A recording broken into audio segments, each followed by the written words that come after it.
Welcome, Keith. I see you jumped on. Thank you for being here. Okay, so because of, oh, Rich, thank you for coming, Rich. Just a sidebar. I know there has been there was a mention yesterday about whether or not we should be talking about refunds as a group. All of our conversations are not at all meant to sway our industry one way or another, but always, and as you'll see in previous notes on our website, is meant to support you, provide strategic options for your clubs, and to help you move forward in a safe way. And hopefully when we move out of this, we can start talking about basketball. That would be nice. I want to talk offense. But for now, a lot is just trying to give support to our organizations to help everybody understand, just to provide just different opportunities, options, a platform where you guys can communicate with each other and bring all the knowledge and wisdom that you have and share that, because regardless if we compete on the court or off, it's all about the athletes and the kids and the families primarily, and their future and their health. So this is for them. So with that, I did update the website, and I can just you can follow out there as well. I just did it about literally a minute ago, just to put our agenda notes out. Primarily, we're going to talk about two things. COVID response. I hate to say refunds, but there's a lot of different ways that we can respond to people who may be uncertain about moving forward. If they want a refund, what are other options that we can provide for them? Because I know that keeping those funds in your programs moving forward is much better to keep you alive and strong and providing more opportunity in the future. Every single time we have to make a change, a schedule change, a response to anything that's outside of setting up our seasons and basketball costs money. And I know that a lot I am extremely excited that you guys are going to play. So I don't know who that was. That is awesome. Was that Keith? So I'm on the same page. We refunded you your money. Okay, I just real quick muted somebody. Okay, so and as you know, every time you have to make a change, and there's been changes every single day, and we're not certain on where all the tournaments are. That's why we created that one document.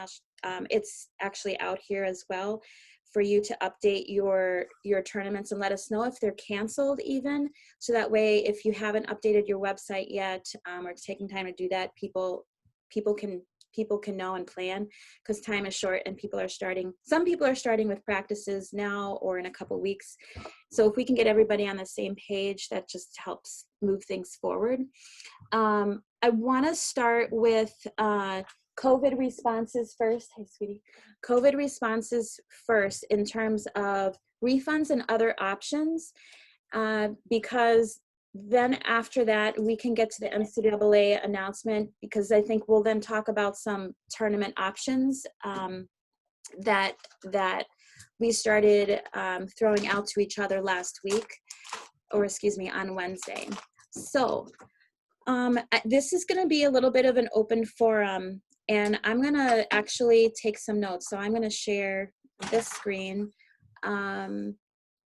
Right now with our clubs, I know that I've heard some clubs are shutting down some of their teams or their whole program because there is lack of space. Jeremy Thiesfeld can't be on today, but he talked to Cheryl. And Cheryl, actually, do you want to give a little bit of update since you were on the phone with Jeremy last night? Yeah, he actually called me this morning too. So he talked to the governor's office and DHS yesterday or the day before, a couple days ago, and they're just going to keep things as are. They didn't follow through with what they said they were going to do last week, opening things up for us. So anyways, that's number one. And he was really disappointed. He was frustrated. He was angry. And he even apologized that he couldn't do more for us. But I think he's done a phenomenal job trying to help us navigate through this.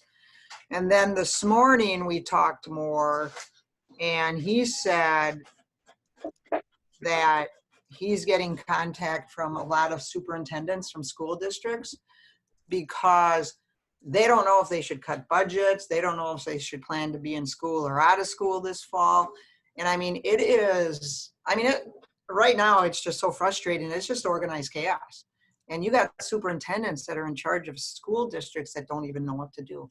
And these are our sons and daughters. I mean, my kids are adults, they're gone, but they don't even know how to process through this and how to plan for the fall. And that's the way things are happening right now. And, you know, Jeremy's in the CISA 6, where he has a conference call once a month with superintendents who are in the CISA 6 district. And that's what he's dealing with now, trying to help them navigate through that. And I don't know if anyone else has heard anything about school this fall, but I've heard some are going to do online still. Some are maybe going to do part-time, where some kids come in the morning, some kids in the afternoon. I don't know. So, I mean, that's just a whole nother arena. And then talking about no football this fall, but maybe you can do golf because it's, you know, non-contact. You know what I'm saying?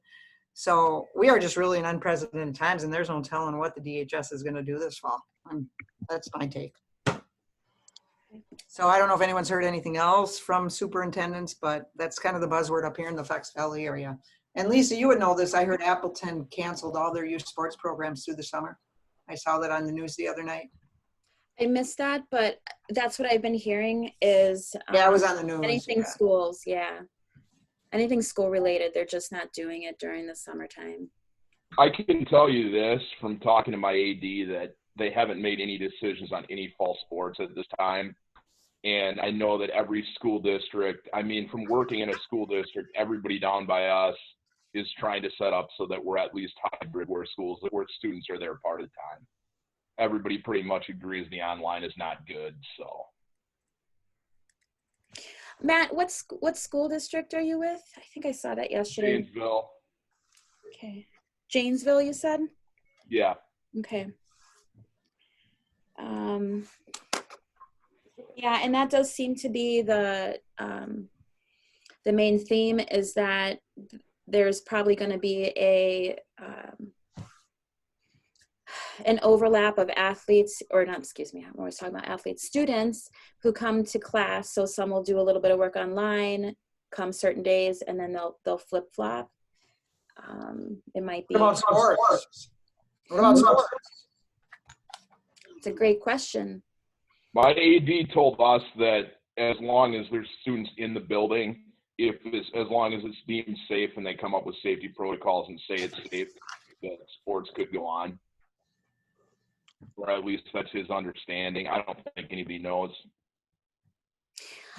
And I feel what we do this summer will set precedents and comfort level. If people see that we're doing things, we're implementing safety plans, we're wiping things down, trying to keep some distance and numbers down through buildings and events. If they see that's happening all summer long and there aren't any big issues, then I feel like that would give them a foundation to go, hey, if this has been happening the last 2 months, why can't we do it as well? So. Well, let me interject there, Lisa. HLC's attorney, she just said, why didn't the DHS adopt the Wisconsin Smart Start program that you put together? She couldn't believe it. It would have been so simple. I don't know why, and then maybe somebody else has some insight in this. I don't know why sports, and maybe it's just because of the 6-foot issue, that we just haven't been thought of. Sports and fitness. It was kind of pretty much on the last step of their plan to consider.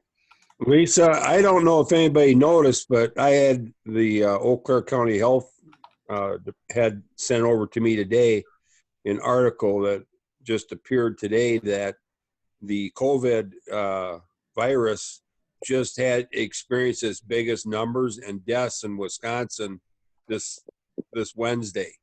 So when you see something like that happening, that may be another reason why the governor, Cheryl, decided he had this information coming in and why he backed off on doing the letter. But it doesn't help us when the cases are going up, you know, just letting that everybody just understand that. Mhm. Yeah, but fact is, the tests went up by thousands too. Well, you and I know that, but for some reason, the politicians don't look at it that way. Yes.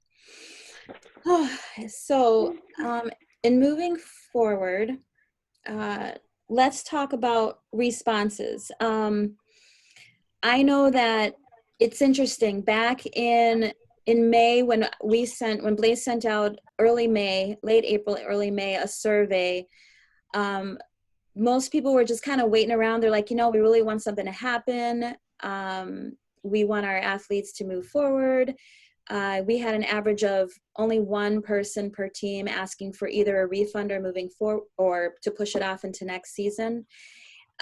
We started calling people now to see, now that we actually are moving forward with practices next week, if there's been any change. And with some of our teams, there actually has been in our youth, and not necessarily because of COVID, but because of just the change in the time frame. The end of the summer just really doesn't work for them, for their family, for one reason or another. There are some people who are, you know, still hesitant, but there's a number of people who are still uncertain that are moving forward. So it's really starting, you know, we're starting to see that impact. And that's why I wanted to just have this time to talk about what are options that we can present to families, because I know there's been a ton of costs in, we've started this back in October, November, whenever you may have had your first tryouts, and the expenses don't stop coming in. So with that, with our survey that I sent out, and this is on the page, let me just share my screen. We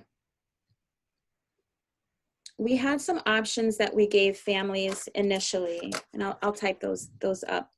But every program I know is different, and what makes up your program fee or team fee. And initially when we sent out our survey, we gave families different options. So we said you can apply your program fee, program fee to other services. So for example, we provide additional skills trainings, camps, clinics, and then we also do our recruiting. So I can throw some of those in here. Camp, skills, clinics, etc. That is one of the options that we gave our families, to keep those funds that we've already collected in-house, because it costs to take them in. The software system, absolutely everything. Go and you guys know, I don't have to tell you. It's like preaching to the choir. But then it also costs money to give it back. Does anybody else have other services, other things that they have thought of that you could add to the list just to share to people, or other ways that you've thought of giving families options of what they can do to apply those funds elsewhere? I think this is good, Lisa. It makes sense. Okay. The other is, has anybody thought of giving them the option to apply their current funds to next season with a guaranteed spot on the team or on a team? Or would you hesitate? That would probably be most practical.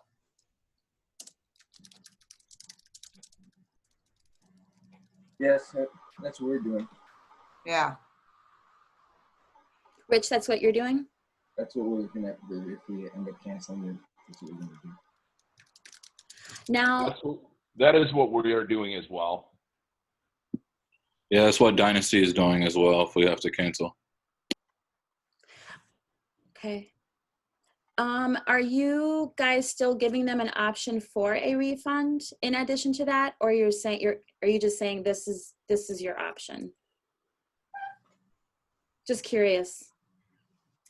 As of right now, we're saying that's their option. Okay, that's their only one of their only options and not a refund. Okay. Have you provided that or spoken of that, and are you getting some negative feedback at all on that? I'm just curious with not giving them a refund option. We've only answered on an individual basis. We haven't said it program-wide because as of right now, we're trying to see if we're going to see. We've just let the whole program know we're still trying to get a season in if we can. And then as we get the individual that might object to it or whatever, then we handle that on an individual basis. Mm-hmm. Eventually, it's going to have to come out, depending on how it goes. But the overwhelming majority of our players want to play. Right.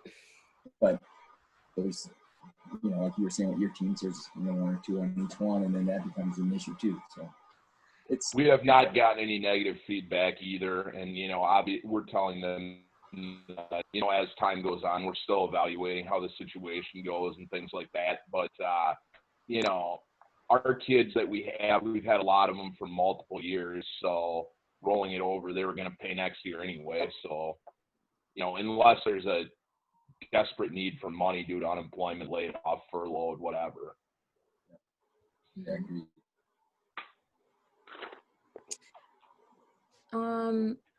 Okay.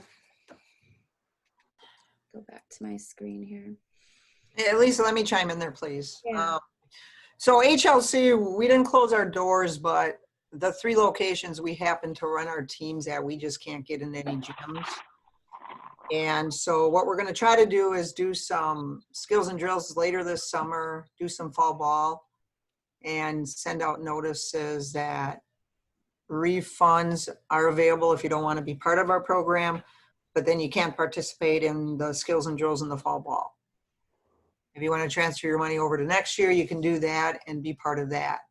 And if things open up, we may be able to put some teams together and play, but it's just so, obviously everybody's in the same situation. Okay, there's another, anybody else have any ideas or thoughts on just other options rather than refunds? I have one more I thought of.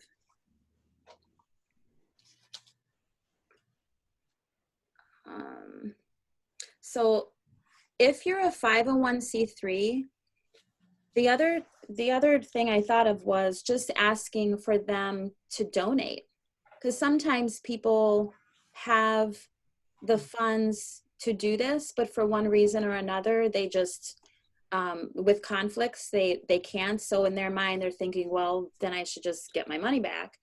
But if they understand the situation that our business is in and the negative impact and all that we bring of value to sports and running an organization like this, there are a number of people who would be likely to donate even a part of their fee to your business, especially as a 501c3. I know that back in May, when we had some people say, hey, if it doesn't happen, we just want you to keep our program fee. We love the organization. We see what you're doing. Our kids happy, and just keep it. Don't worry about it. And then we'll restart again next year. So there are families who, have the means to do that. So giving them that option is not bad either. And then you can, instead of it being an expense, they can, it could be transferred as a charitable contribution to your organization. You can write a letter, they can write it off in general. Scott, with your background, your business, do you have any thoughts on that? Is Scott's here, right? Scott Witt.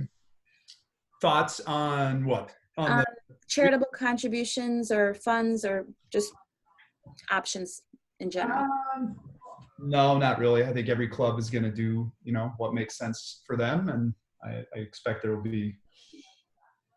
be all over the map, with what different clubs do, and I don't begrudge anybody for however they move forward, but yeah, I think every club's going to do what they think is best. Mm-hmm. So in terms of refunds, I think one thing that's good for our industry, and Rob Pearson, who's out of Colorado and just did a little bit of some messages for us earlier on. One thing I remember him saying in the past was when we were talking one-on-one is that letting people, actually educating our families and understanding what it takes what values we provide, what it takes to actually run your organization is important. Because I think when you do it so well, they don't see all that work on the back end.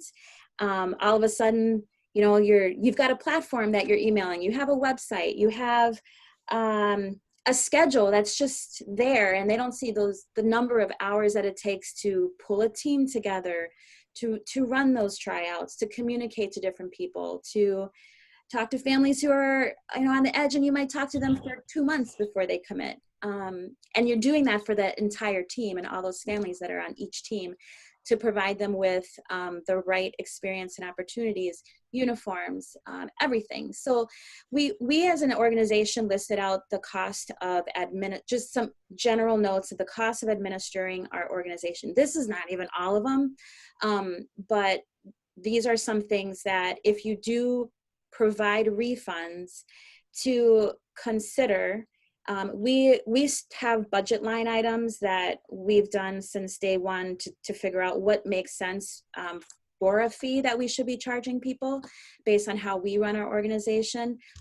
Families don't see that because some of them they'll understand, and other ones they'll be like, well, I don't want to pay for that. But if we don't do it, everything falls apart. So, and again, everybody runs their organization different, but I just wanted to list out some things that we were looking at that we want our families to understand that have already been paid out. One, it's uniforms. If you order uniforms, there's a cost. There's a cost to designing them, ordering them, printing them, collecting them, the shipping, and just paying somebody to handle all of that. When you have over 100 uniforms coming through, making sure that there's no mistakes with them takes time. Tournaments, it takes time for us to research tournaments, and now it's like we're doing it multiple times. So researching, registering, getting refunds back from them, moving them forward, tracking those through all these changes.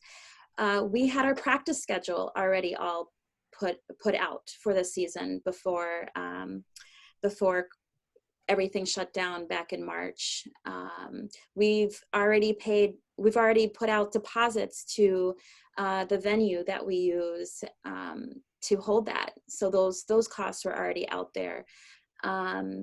We have software systems just like you that manages people's payments.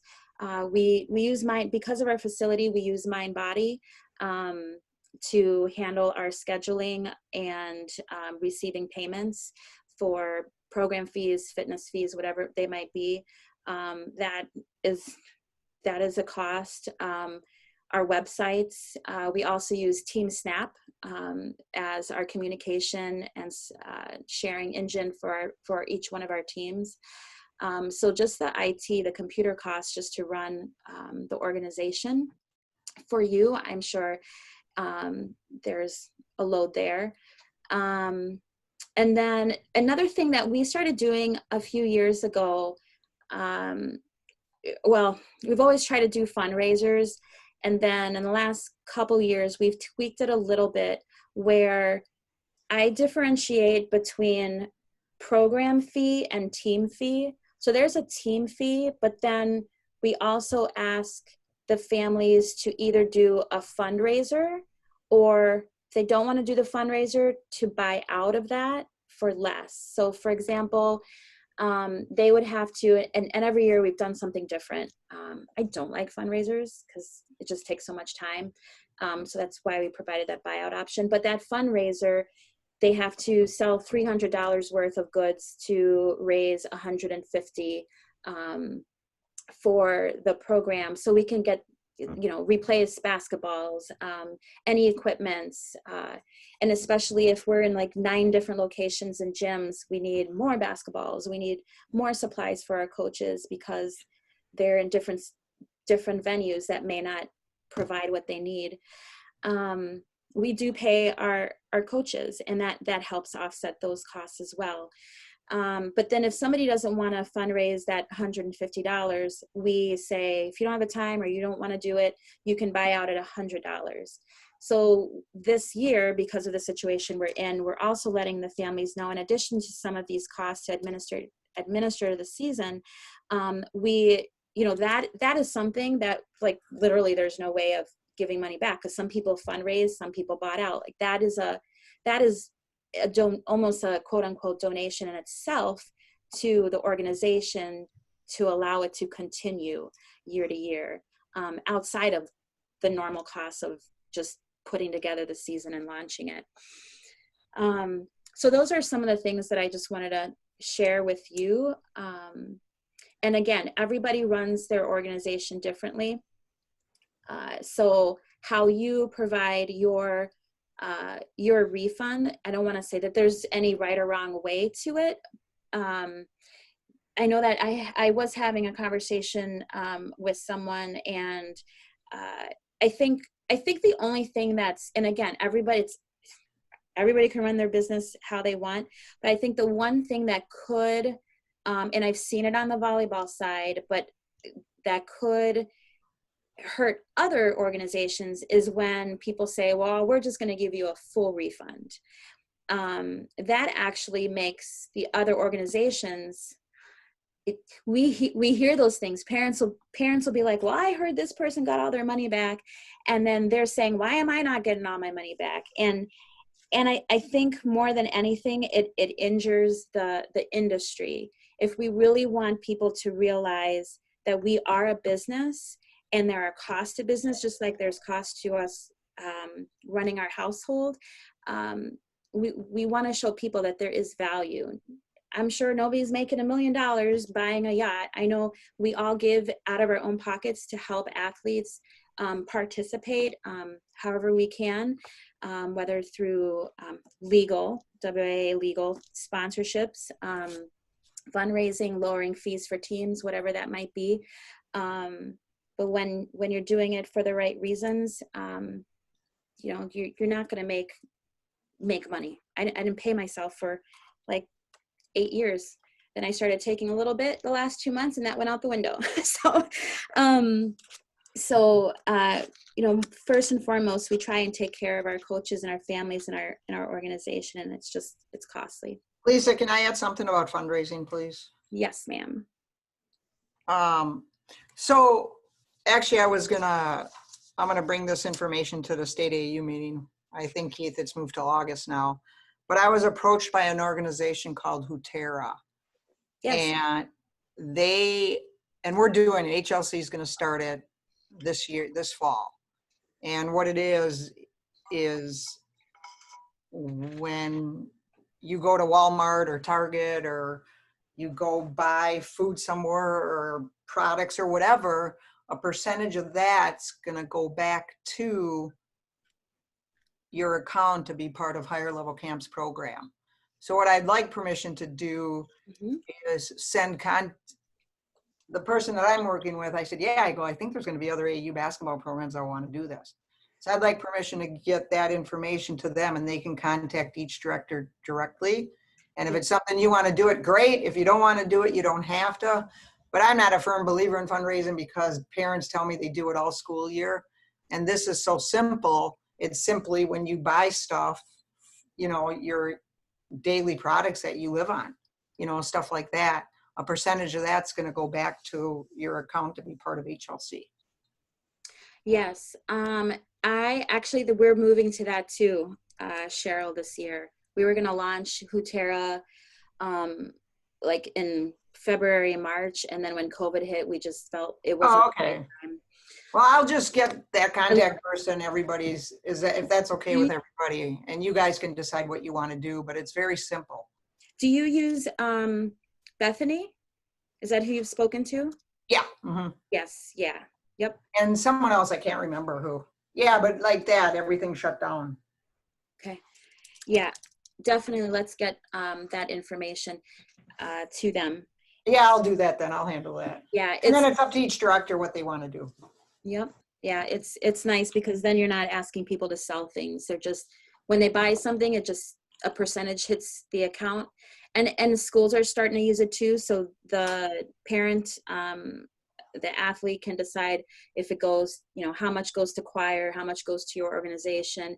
And I even had a volleyball parent say, we just keep, even though we're not part of that anymore, like let's say the high school choir, they just kept them on their Hutera account receiving funds because why not? It literally does not cost the parents any money. And it just happens with every purchase that they make through an app.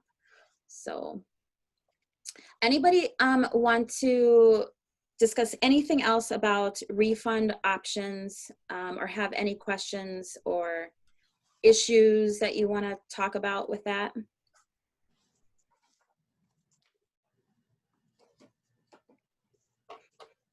Not a fun topic, I know.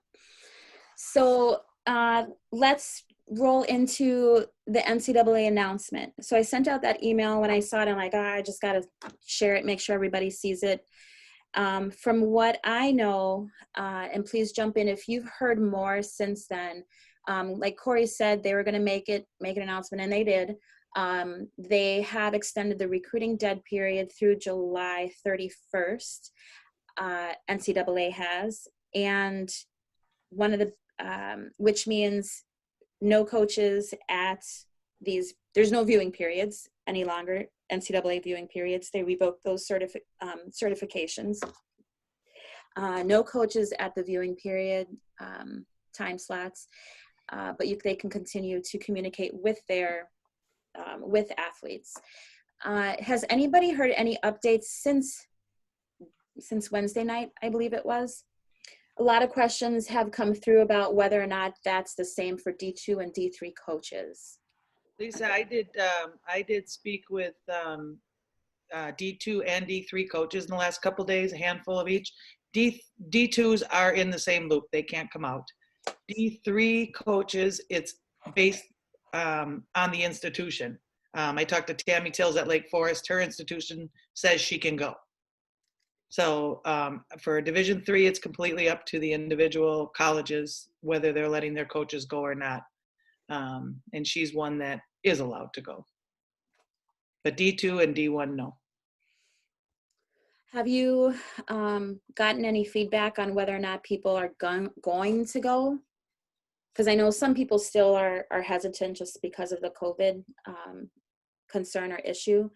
Or do you feel like they'll take this opportunity to get out? Or I've also heard that there's been program fee cuts, fund cuts. So sometimes, there might be some programs who just can't afford it at this time. Yeah, might hold off. Now Lake Forest is in Illinois. She said she thinks for our Division III state schools in Wisconsin are also being held to not being able to go out, but she didn't know that for sure.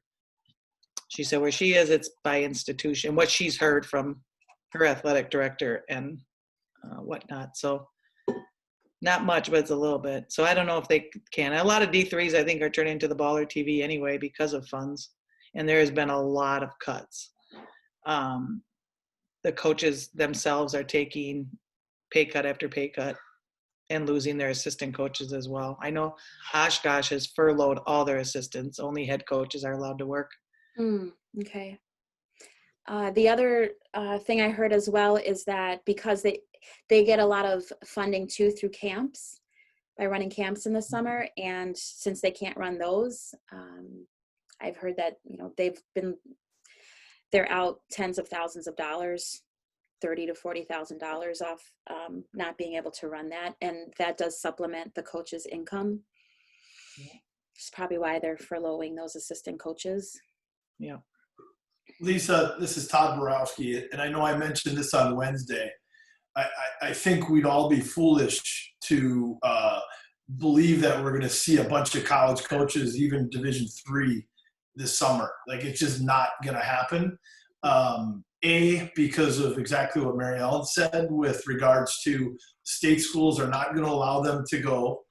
And then B, the private schools, the Lake Forests, the Beloits, the St. Norberts, the Rippons, et cetera, they're all under their own guidelines. But I can tell you, as, again, somebody who works as a volunteer at St. Norbert, the entire athletic department is all getting furloughed. So head coaches included. The entire staff is being furloughed at various points in time. So all of these private colleges are going to go through some sort of adjustment period, and that's going to be budget cut. It's going to be furlough, et cetera.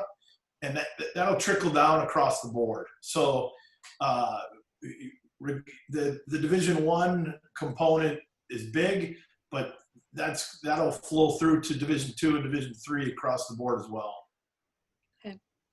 Has anybody heard if NAIA has made a decision yet? I know they said they were going to make it by June 1st. No. No? Okay. So with that, actually, Mary and I got on a call yesterday to throw around some ideas. Mary, do you want to share some thoughts that we came up? And I thought we would take this time as clubs out of Wisconsin. I know that some other directors mentioned this on Wednesday about doing something in the state of Wisconsin, especially for our high school athletes who need that video footage, because people are saying, do I still travel far? I know on our girls' side, our top couple teams, even with the announcement, that they said, we'll go to Nashville. Our kids just want to play. We just want to compete. They understand the situation. Some of them have already bought plane tickets. They can use it as anytime we go anywhere, we use it as a family trip. But more than anything, to get the athletes at that high school level competing and on film to these coaches is by far the most important thing that we can do, whether it's in another state or whether it's in Wisconsin. Mary, you want to share some of those thoughts? Yeah, I did, after Lisa and I talked, I got on the phone with a handful and I made sure I hit D1, D2, and D3 coaches. I did not talk to any NAIA, I should have, but, and every single one of them, I said, what are your thoughts on us, like, say, going to Nashville? And every one of them, without skipping a beat, said, why would you do that? And you're going to take that chance on, hopefully someone's going to tune into your game, to be looked at. And then I explained to them what we had, our idea of doing, just having a big tournament up there in Appleton at the 8 court with all Wisconsin teams just competing against each other in front of film and making it available to them. And all of them said, that's brilliant. That would be just so smart. They said, you guys, a lot of them said, we're behind. Other states do this a lot where their programs compete against each other often. And they said, how great would that be? And the one thing they did mention, a couple of them, with the Baller TV, is that it's a great thing, but there are still games from last year that haven't been downloaded because the backlog is so high. And so the chance of getting a recorded game are very slim when you have that many games that are happening. They also said that they're only allowed to tune into one game. I mean, not one game, but all the coaches, they just have one login that they pay for. So if they have 3 coaches, they all are watching that same game.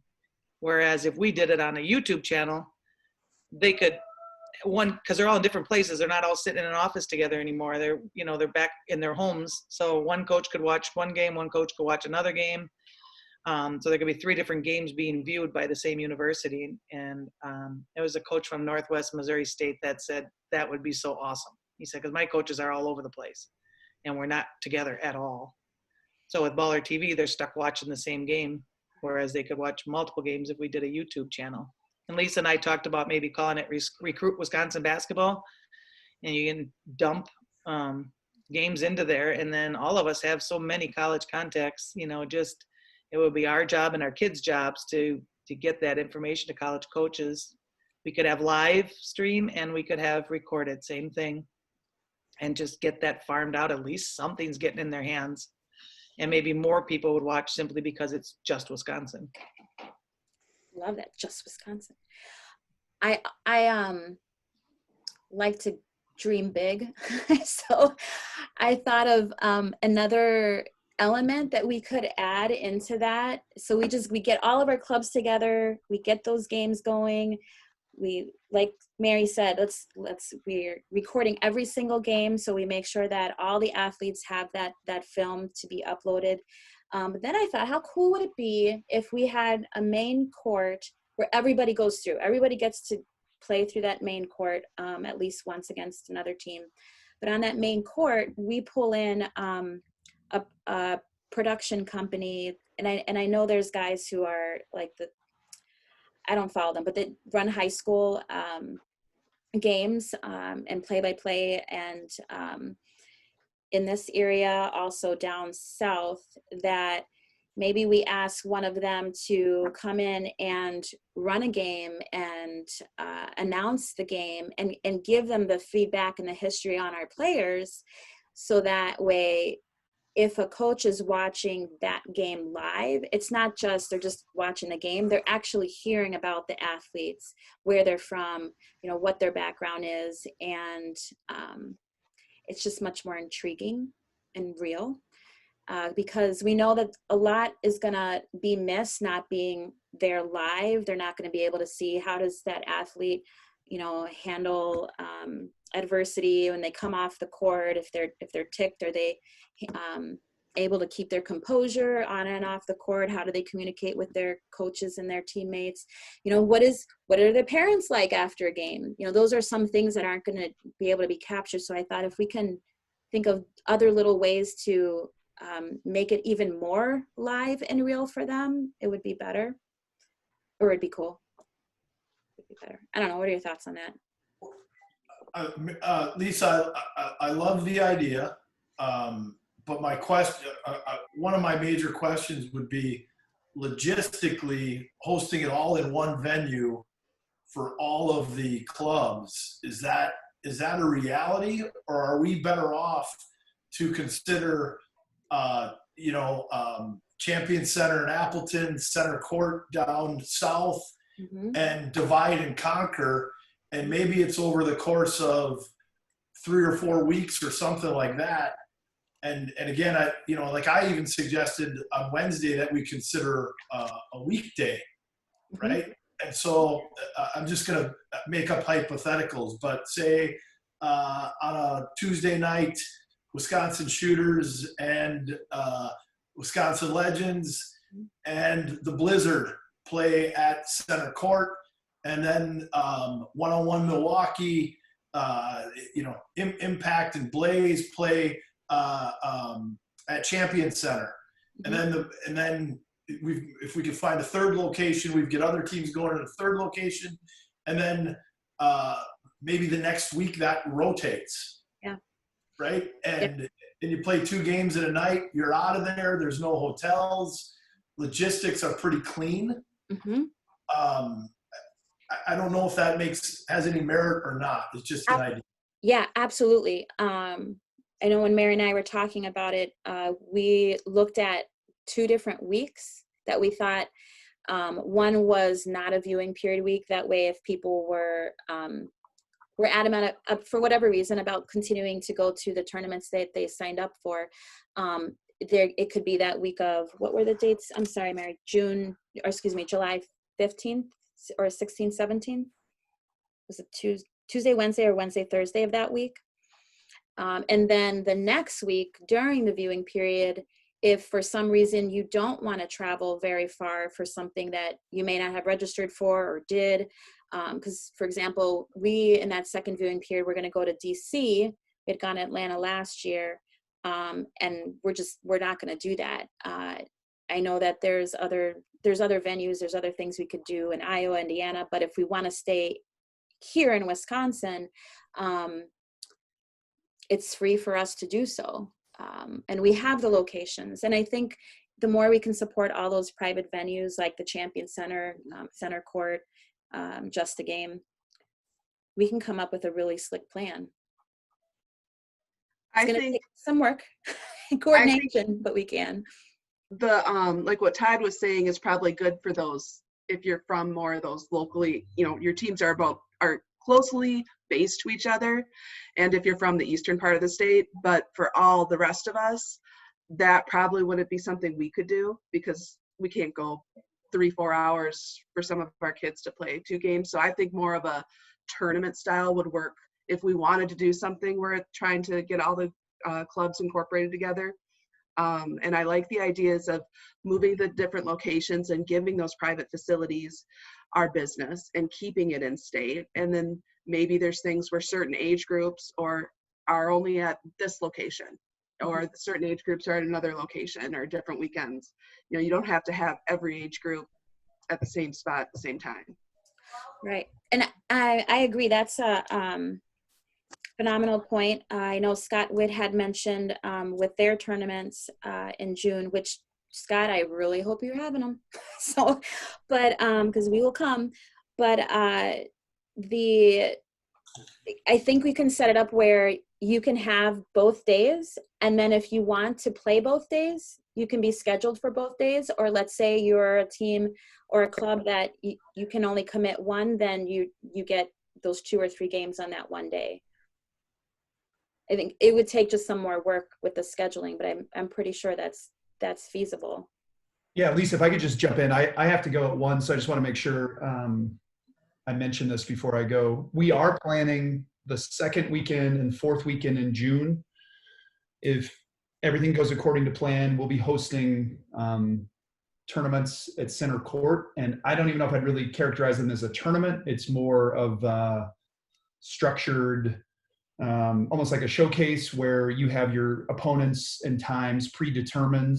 And my current thinking, if there's enough interest, is that we will run Friday, Saturday, Sunday, each of those weekends, and we will try to get pods of, let's say, 4 teams, and they will do a round robin where they play, sit, play. And so they would get 3 games in less than 5 hours. Haven't worked through Center Court yet, all the details about parental attendance and if we're going to take admission or what. But for now, I'm just putting out feelers to programs to see who's interested. We put together, I think, 7 divisions, give or take. And yeah, we're just looking to get everybody competitive games. And I mean, I'll be honest, we have 10 impact teams. I want to get them each at least 3 good games in each of those weekends. And so that will be a high priority for us. But I did the quick math. It looks like we can support about 80 teams in each of those weekends. So anyway, for what it's worth, that's what we're trying to do. And we're not trying to make a killing or anything, but we may have to charge, if we're not charging admission, we may have to charge, I don't know, $75 or $100 a game or something just to cover expenses. And I'm waiting on what the insurance cost is. And so we'd have insurance, gym rental, and officiating fees. So we just would be looking to cover that. So yeah, that's what we've got going in June. So Scott, are you waiting to make a decision on the structure of it when you hear back from people, like to finalize it? Or do you know, will you have, let's say, 14U girls both on like Friday, Saturday, Sunday, or Saturday and Sunday? We're keeping that pretty flexible, given that we really only need a 4-team pod. We could even talk, like if you have a certain team and you say we can only play on Friday, well, if we find 3 other teams in your age division that are willing and able to play on Friday, we could have that pod play that day. There's not going to be trophies. There's not going to be awards. It's going to be very low key. We're not, I don't envision any sort of online scheduling. There's no bracket play. It's nothing like that. We might use the online scheduler just because it's easier with moving all the games around and everything. But with only one facility, I'll probably just end up doing it on, Excel. So if I hear from people that, the teams that they're interested in bringing and what days they're available, we will start putting it together. And as soon as we can identify groups of 4 that are a good fit for each other, we'll lock that up. We'll start slotting those in, and we'll work towards, filling out the grid as much as we can. I'm thinking 6 slots on Friday and 12 slots on Saturday, and then another 6 or 7 slots on Sunday. I don't know if Brian's on the call, but center court is a 5-court facility, which if you've ever run a tournament has its challenges. A 4-court or even a 6-court facility is a little bit easier when you're trying to do the play set play. So if we do fill up all 5 courts, there will be some teams that maybe play back to back. But we're also cognizant of the fact that people want to get in and out of there with everything that's going on in the world. So yeah, if you're interested, just let me know and we will work together to make it happen. And we're also fine. I mean, not every single game is going to involve an impact team. We're totally fine if some of the 14 pods don't include any impact teams. The facility's there. We're going to try to fill it up to whatever the demand is. If the demand isn't there, then we may back off and not rent on Friday night. But I want to be fair to center court also and let them know as early as possible what our court demands are. So anyway, sorry for rambling on there, but thank you. Scott, that's good. Can you just repeat the dates that you're looking at? Yeah, it would be the 12th, 13th, and 14th. And then the 26th, 27th, and 28th. And will you be updating your website with a little bit more? Is that where we're going to register through? No, I would just do it all through email. I'm not probably going to do any sort of marketing. I've reached out to clubs that we've had a relationship with over the years, and anybody on this call is welcome too, but I just thought I would try to do it low key. Okay. More.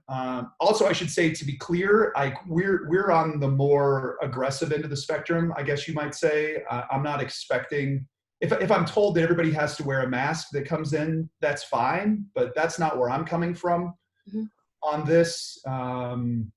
We take what we think are common sense precautions, but I don't look at like the CDC guidelines and some of what you see at the state level and feel like that is the gold standard that we're trying to adhere to. So, I mean, I want everybody to go in with their eyes wide open, but at the end of the day, kids are going to play basketball on the court. So there's only so much you can do with social distancing if the kids are going face to face. Yep, that sounds good. One thing I would encourage everyone to do if you do run a tournament is just to share, even if you implement minimal regulations or changes in regard to COVID, put those on your sheets, whatever you guys come up with to share for people to register. Because what our directors here have found is that parents are asking, okay, we'll go to tournaments, but what are they doing to take precautions? So I told them that, hey, our directors they're following the Smart Start plan and guidelines in some manner. It's not going to be, like you said, Scott, we're not making people wear masks, but every place is different, but they're implementing some guidelines in some form or fashion. But they are cognizant and they're doing something. Well, and everybody that wants to wear a mask is free to do so. That's not an issue. And we will have, we'll have a list of things that the protocol, precautions we'll take. If anybody has particular concerns about that, I mean, please let me know via email. And if there's a groundswell of support that we're only going to participate if this or that happens, then I mean, those are things that we'll take into account. I got to go in just a second here, but I'll say this. Part of what is motivating me too is I want to get back to a new normal that resembles what we used to think of as normal. And every little concession we make, I fear, is setting a very difficult bar for us to reach in the future, and is sending a signal to the government and to regulators that we are willing and able to jump through these hoops. And I don't run a facility, so it's easy for me to say, but if I did run a facility, I would be anxious to get back to some sense of normalcy and not have to feel like I have to clean the basketball between every drill and just have every single person sign a waiver that comes into the building. That said, I understand we may need to do all that stuff, but I'm not diving headfirst into doing every single little precaution that anybody can think of unless there's a common sense justification for it. Yep. I agree. And everybody can take additional precautions individually themselves as they move through. And I'm sorry, I do have to run, but I appreciate everybody continuing here and everything you've done with the organizing. So thanks, Lisa. Yep. Have a good day. Lisa, I would just, back, oops, did I unmute myself? Okay. To what Scott said, but I'm going with the philosophy. I'm trying to keep it as simple as I can. Yep. And so my leagues are going to be allowed to start July 6th down at Pius, and we're just doing no spectators.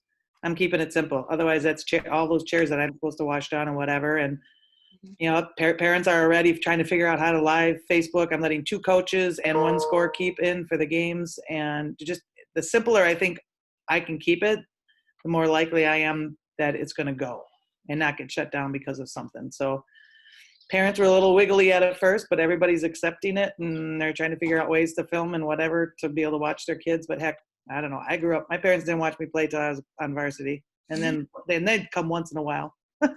There you go. Yeah. So, just do it like just keep it simple. Yep. Right, so that we can stay in the gyms and not get shut down. Yes. And I do want to reiterate that Smart Start plan was set up with guidelines with as many guidelines as possible, with as many protocols as possible, but you can choose what you're going to do from there. You don't have to do them all. It's dependent on your business and how you're running things. I think as long as you do have a plan and you're cognizant of what's going on in the world, people appreciate that and will feel more secure and safe. Corey, you've been pretty quiet. Do you have anything you want to add? Sorry, I'm It's okay. hacking away at work here while you guys are talking. I'm doing my best to listen. It's all good stuff. I'm just kind of following along, and we've chatted a little bit, Lisa. My club's not going to travel to any exposure stuff. I'm really most interested in what Todd was talking about earlier, just trying to get our clubs together in some way, shape, or form to compete. I think it's important we try to include the younger teams as well. If you alienate your younger teams, I think that could have some negative repercussions for you down the road. So nothing easy here, but I think there's enough facilities between SCA down my way here. Matt does a great job over there. Center Court, Champion Center. I won't name them all. To hopefully put something together where we can get on the court. But I don't want to keep speculating on things. The sooner we can put something together, I think the better for all of us, so we can start communicating a little more concretely with our programs. And I guess my recommendation, if we're going to try to do something concrete, is maybe push the date out a little bit to allow time for some of this stuff to clear. July in Dane County may be difficult just because of what we're dealing with down here. Each county's different, so we may have to have some flexibility on that. Sure, that's a good point. What I'll do is, because everybody's been going to that one spreadsheet and plugging information in, I'll Mary, we can do this together just because we were talking about those dates, and feel free to add to it. This is for everybody. We'll create a tab with the concepts that we talked about in terms of what those dates are, what we're going to do, where we can do them, and just start hammering at it. And then whatever logistics need to be taken care of, whether it's going to the different, like Matt at Sports Enhancement Academy or Adam at the Champion Center and other places, we'll just, volunteer, or somebody will volunteer. We'll do it together, and we can create little responsibilities for different people to just hammer away at it. Hey, If anybody knows anybody with the production, that would be really cool. Just let me know.